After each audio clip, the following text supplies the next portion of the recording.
We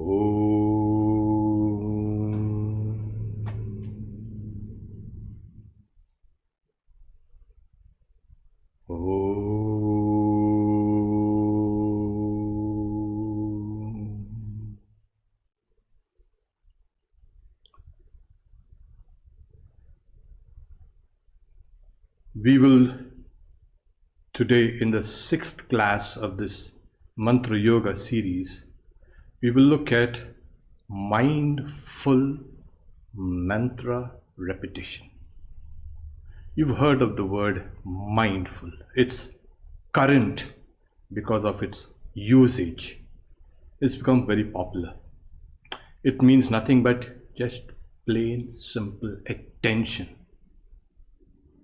The mind is fragmented because there are so many forces within and there are so many factors without, external, that the mind to engage with all these systems needs to be working overtime to bring the mind together, reduce the external and internal factors, and become aware is called mindfulness. Now, when you talk about mindfulness, where is the mind? For now, for our practices, what we will do is think of the mind as a kind of a deeper layer within. And then we've been asked to be mindful by watching the breath. What is that? Is mind the breath or breath the mind? No.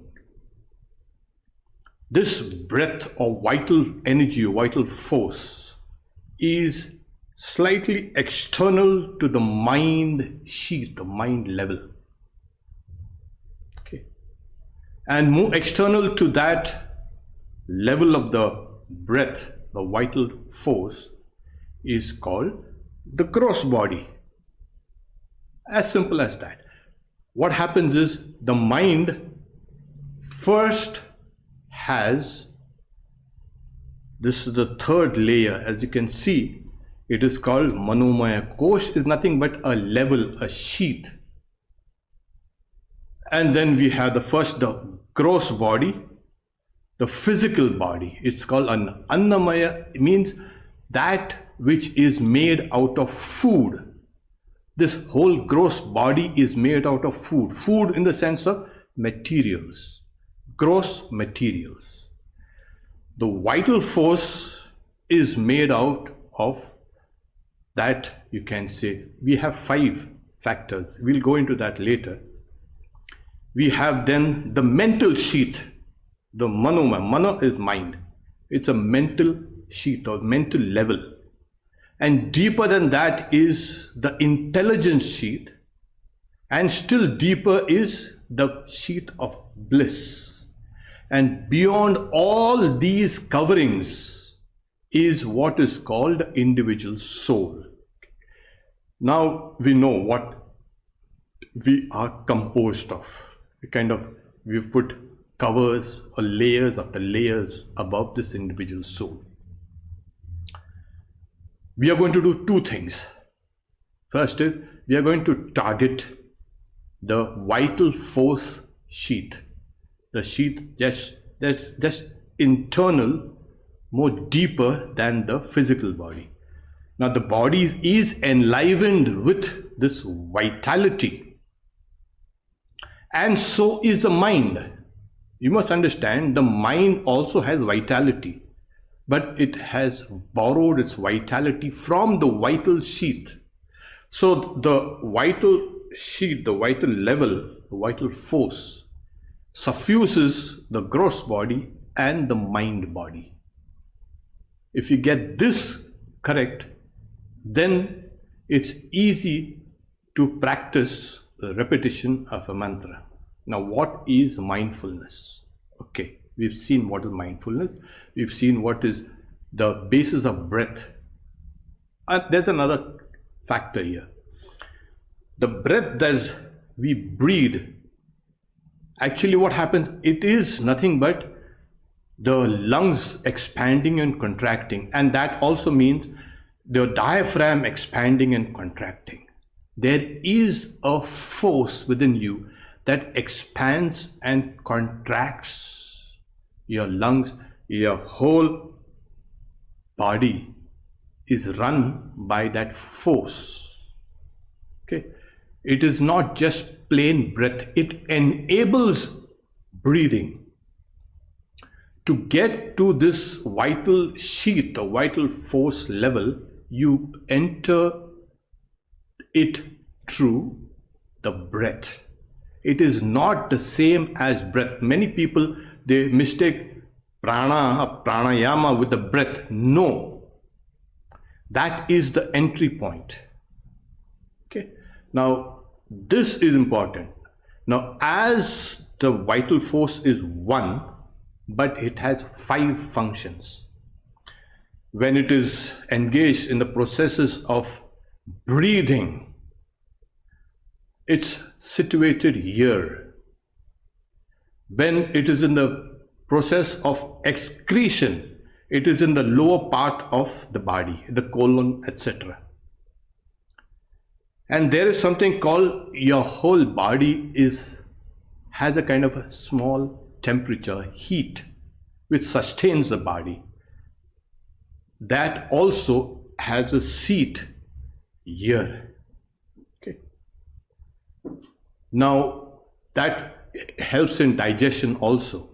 It's here in the solar plexus. The Vyana, that is, so we have 5. Prana, then we have the Apana, we have the Samana here, we have Vyana, that is spread out all over the body, the heat, it sustains us. And the Udana, that which lifts the mind or lifts the individual soul out. It is generally kind of very active when the soul has to leave the body. Okay, so it is situated here in the. We don't need to get into that Udana, that is the one that lifts you up, but it is that which gives this body a kind of a buoyancy. You know, your body, a living body is more buoyant than a dead one. You noticed? It may weigh the same. You may weigh 150 pounds alive, and you may weigh the same 150 pounds when one is dead. But a dead body has kind of, you might break your back trying to lift that 150 pounds. But a 150 pound living body is much easy to kind of lift. That's because of the Udana. It gives the lightness for the whole system.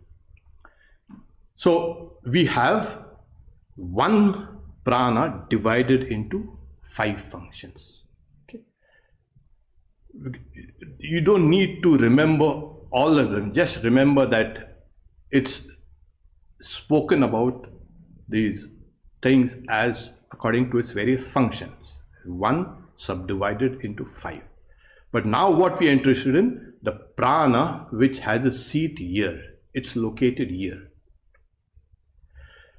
Now when we are going to practice, we'll go to the steps. We are going to take 5, you can say, steps, and along with that we are going to join the mantra.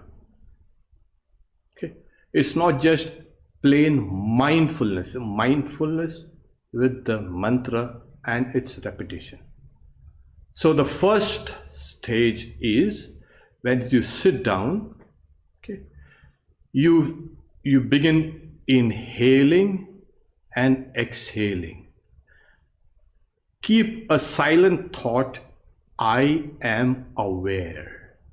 You are aware of inhaling and you're aware of exhaling the breath.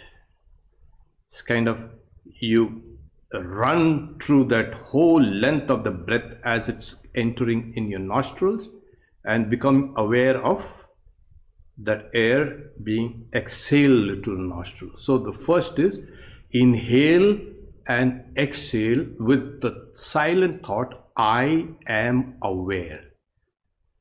Then the next one is, when we are talking about that I am aware of the in breath, I am aware of the out breath, there is a slight break between these two, you can say, movements of the breath. In the second stage, what you do is, don't break that awareness between breaths. It has to be kind of circular. That's why we put a slide like, it's kind of circular. You're aware of the breath entering your nostrils, and at the same time, again, you're aware of the breath exiting your nostrils. Okay? There has to be no break. And the second stage is, I know it. Keep a silent thought. I am aware, I know it. I know my in-breath and I know my out-breath. Let it flow, let one merge into the other, and it's kind of circular. It may look kind of that a little not graphic to the subject matter, but you get the idea what exactly it is. Okay. Then we have the next, you join the mantra, a part of the mantra or one syllable of the mantra with the inhalation, and the next part of the mantra or one syllable with the exhalation, with the silent thought, I own it. Now when we come to this stage, remember, we are going to feel the breath in the upper chest. Okay. This is important. You have the thought, I own it here. And then the next, you can say, step is, you need to keep your awareness here in the solar plexus or even below, near the navel. You have a silent thought, I embody it. Okay. What are you going to do? Like your breath is embodied. Obviously, you don't have a breath that's moving around here. A person breathes, that person embodies a breath. So the mantra is embodied. You will embody it. There are many people who practice mantra repetition. The mantra is one thing and the person is another thing. No. Both these things have to be combined. Both these things have to coalesce. Both these things have to become one. You and the mantra are one. The breath was just a kind of an instrument you used to embody the mantra. Can't we just embody the breath? You already embody the breath, though imperfectly, because if we would have done it properly, we would have had a grip on our emotions through our breath. That is another technique, we will see it in the future.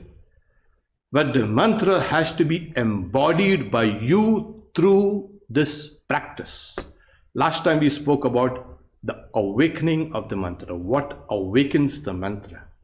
The mantra is not dead, but it is dormant. It is sleeping.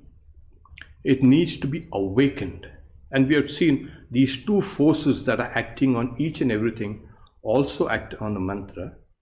So they need to be combined and it awakens. And as it awakens, it has to be embodied in the deepest part of you, in that third layer of the mind, the level of that Anandamaya Kosha.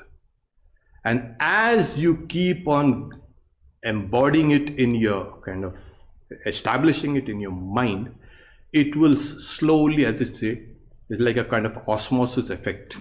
It will move slowly into this Vijnanamaya, the deeper intelligence layer, and then it will suffuse also the bliss sheath, the bliss level of sheath. Okay. And this, if this is clear, yeah, now we can kind of proceed. But before we can do that, most of us, when we try to sit down to meditate or get into a kind of a practice, a repetition of the mantra, we come sit down and start immediately. Why are you in a big hurry? You need to have a kind of a grip over your actions even before you come and sit down, either in a chair or a sofa, but learn to keep your back straight, that's important, and your neck and head in a straight line. Sit down anywhere, but this is the principle, because most of the activity runs round the spinal column.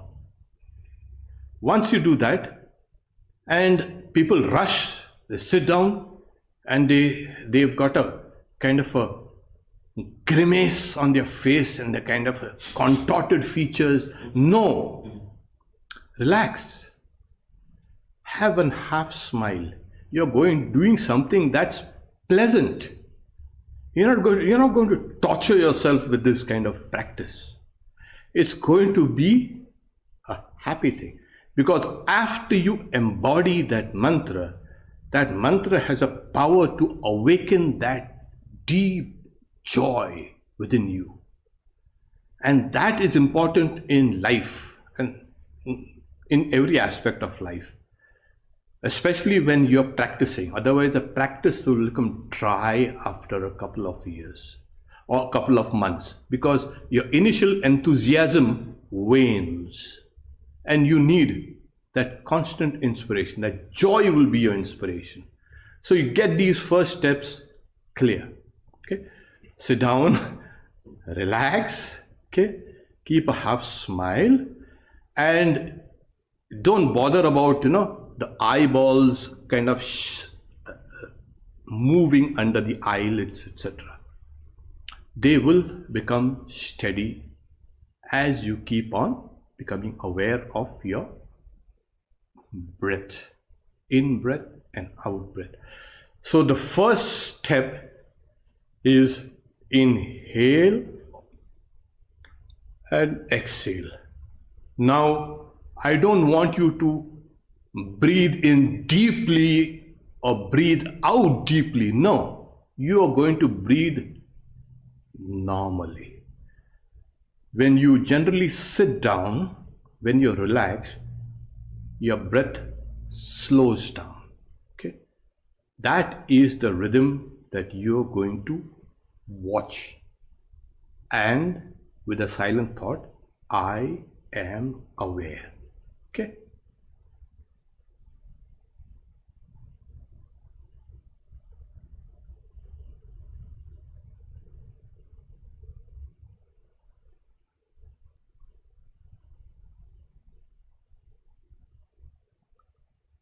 Become aware of the breath rushing through your nostrils.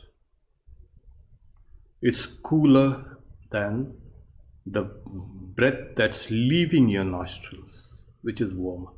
Try to feel that temperature difference, please.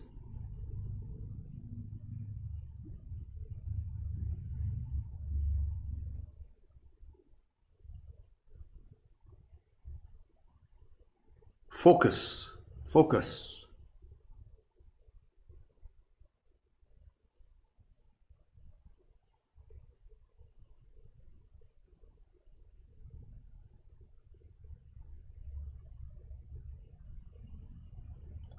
Keep that silent thought, I am aware. One shouldn't do these things mechanically.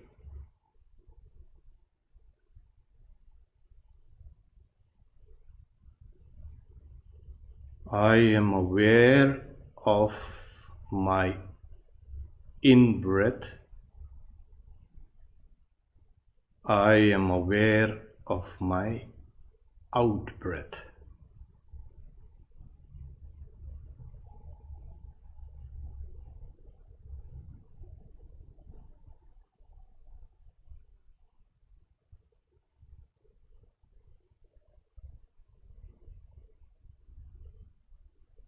The next step is I know my breath entering and exiting. Keep your attention as the breath exits and enters. It has to be it's like a circular movement. Don't break that awareness. Use that silent, you can say word, I know my breath entering and exiting.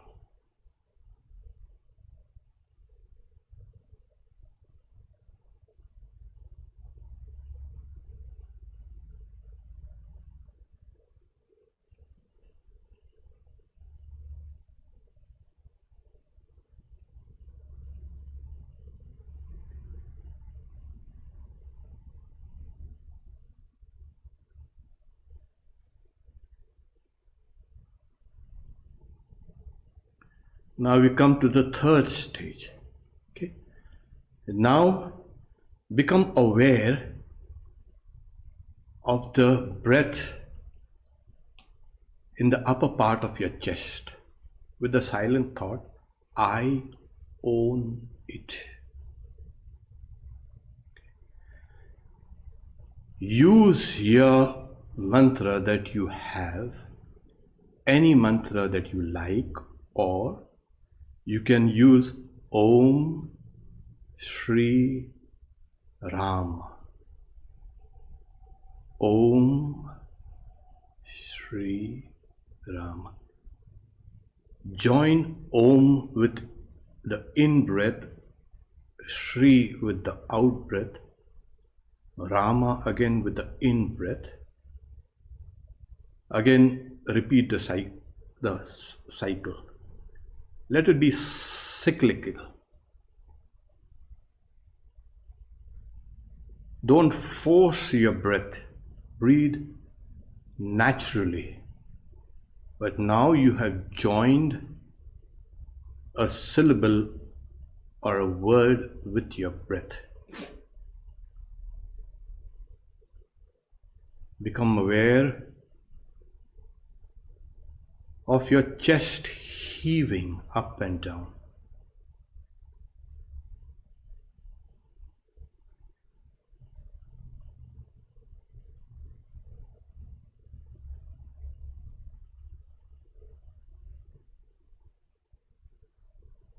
Your breath fills your chest and deflates it. Inflation, deflation.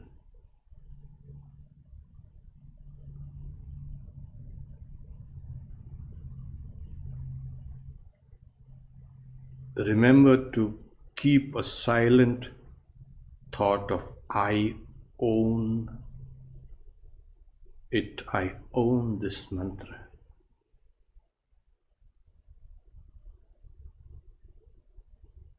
Om Shri Ram.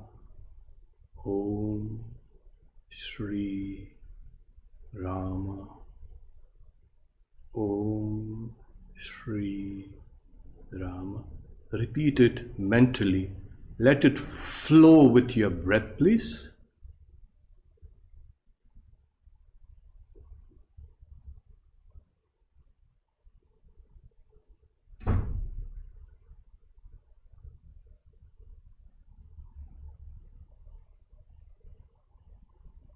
Now go to the next step.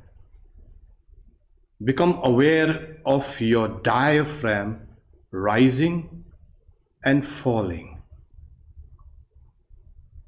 Inhale with the mantra, exhale with the mantra, and feel that you embody this mantra.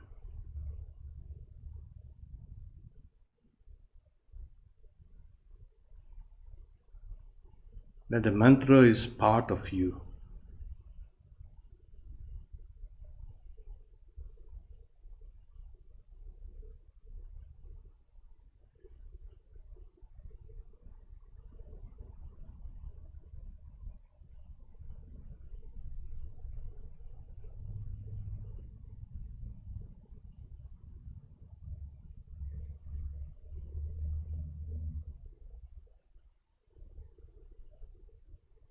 Relax all your facial muscles. Keep a half smile on your face, please.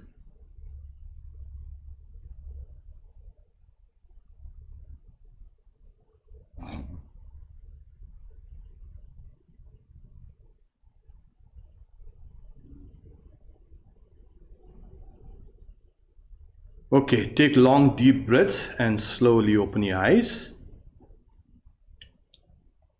This is the process.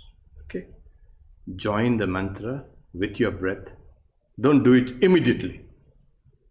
Wait for the breath to settle, becoming aware of the breath. Then think, I know the breath. Okay, and I own the breath. And then finally, I embody that mantra. This is how you slowly, you get in deeper and deeper and deeper into you. The important thing is, keep your mind for the time being just on the breath, which is now yoked to the mantra. And let the breath suffuse that or diffuse that mantra all through your body. Your body, mind level, your vital force level, and also the physical. You will find the mantra then vibrating in your gross body. It will vibrate in your life systems. It will vibrate in your mind. There will always be a background, slow, steady vibrations. Okay, it's a tremendous feeling of, can say, joy that you will feel when you and the mantra have become identified as one. Okay. This much for today. We'll open the session for questions.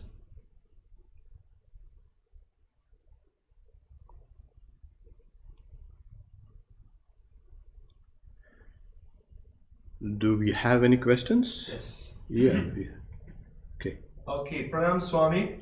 I saw your mantra yoga classes and got inspired to repeat mantra. Since I feel close to Holy Mother, is there some mantra of her that I could do japa of without diksha for now? Yes, you could. You can do it, of course. And it's a good thing that you are attracted to the Divine Mother, because she is the power behind the universe, behind all bodies. So when you are repeating her name, just take her name. Om Shri Sharda. That is good enough. So remember, she is not a personality only, but behind that personality is the reality, which is the mother of the universe. So later on you will find that she enlivens everything and everybody. Yes, please go ahead with that. Okay, I'll just take this up. I'm regularly doing japa. I actually visualize my Ishta Deva and mentally do puja of him with the repetition of mantra. Am I doing right? Because I feel some irritation between two eyes. Why should you feel irritation between two eyes? Your consciousness is here. And because you may be kind of, as I say, screwing your eyes shut or kind of furrowing your brow, you could feel a kind of a keep calm, relaxed, and keep your consciousness here and here. We are used to thinking here because of the cortex, the cerebral cortex is here. Yeah. But the mind does not only exist here. The mind exists everywhere. And now they are saying that the biome, their gut is a second brain. Yeah, good for us. Good for us Vedantins. Now they are coming to it because there are neurons found even there. Okay. So it's an old habit. Try not to have your consciousness here between the sides. Do it precisely. Repeat a mantra precisely, clearly. It has to be a very smooth articulation. Do the puja meticulously. That's important. You will not find any irritation between the eyes. Okay. That's all questions. Yeah. So we again meet next. Do you have any questions? Yeah. Good. Durga has kind of said. So we can. We just came one question. Okay, we have just said. I am a student. What should I pray to Ramakrishna before studying for better memory?